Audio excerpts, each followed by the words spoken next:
Mushroom দিয়ে মুরগির মাংস রান্না করব, তার ভিডিওটা দেখতে থাকেন। কেমন লাগবে অবশ্যই জানাবেন। আসসালামু আলাইকুম, সবাই কেমন আছেন?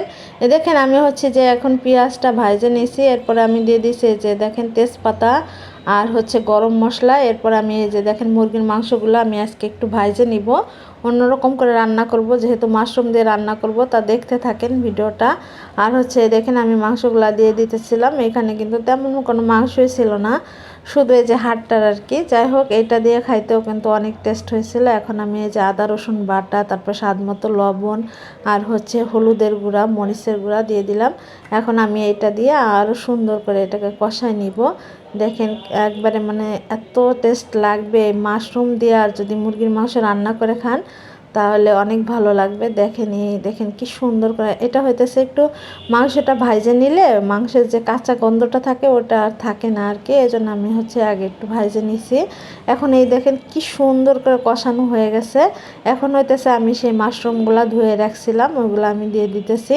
মাশরুম কিন্তু সিদ্ধ করার কোনো প্রয়োজন নাই, আপনারা শুধু ধুয়ে দিয়ে দিবেন। এই দেখেন এখানে কিন্তু দুই রকমের মাশরুম, মানে কালার। এটা হইতেছে একটা হচ্ছে গোলাপি গোলাপি আর হচ্ছে সাদা। তা মাশরুমগুলো কিন্তু খাইতে অনেক ভালো লাগে। মাশরুম কিন্তু চপ বানায় খাওয়া যায়। তারপর হচ্ছে যে এই দেখেন মুরগির মাংস দিয়ে রান্না করে, অবশ্যই কে খাইছেন জানি না, তবে যদি যে না খেয়ে থাকেন অবশ্যই এই মাশরুম দিয়ে মুরগির মাংস রান্না করে খাবেন, তাহলে কিন্তু অনেক টেস্ট হয় আর এই তরকারিটা অনেক মজা হয়।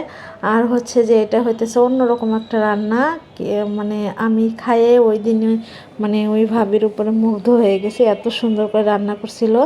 আমার রান্নাটাও অনেক সুন্দর হয়েছিল। আর হচ্ছে যে দেখেন মাশরুম দিয়ে আমি হচ্ছে মুরগির মাংসটা কষানো হয়ে গেছে।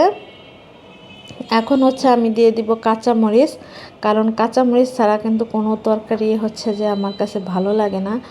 মাংস রান্না করি আর মাছ রান্না করি, যেটাই রান্না করি কাঁচামরিচ আমার দিতেই হবে। এখন হইতেছে জিরা ভাজি রাখছিলাম, ওই গুঁড়াটা দিয়ে দিতেছি, জিরার গুঁড়া আর কি, বা জিরার ফাঁকি যে যেটা বলেন। এখন হচ্ছে আমি ঝোলের পানিটা দিয়ে দিব, আর হচ্ছে দিয়ে তারপর হচ্ছে আমি বেশ কিছুক্ষণ রান্না করে নিব। তরকারি অলরেডি হয়ে গেছে, কষানো হয়ে গেছে। এখন হচ্ছে ঝোলের পানিটা দিয়ে দিতেছি। আর হচ্ছে আমার একটু ঝোল ঝোল তরকারি কিন্তু ভালো লাগে খাইতে। এই দেখেন কি সুন্দর হয়েছিল, এই ঝোলটাও কিন্তু খাইতে অনেক টেস্ট হয়েছিল।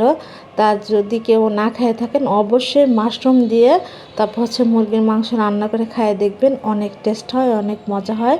আর এই মাশরুম কিন্তু শরীরের জন্য অনেক উপকারী। আর হইতেছে দেখেন আমি হচ্ছে যে অন্য ভিডিওতে হচ্ছে অফ ক্যামেরা এরকম মুছে নেই, মানে পাতিলের সাইডটা, তা আপনাদের আজকে আমি মানে মুছে দেখাই দিলাম।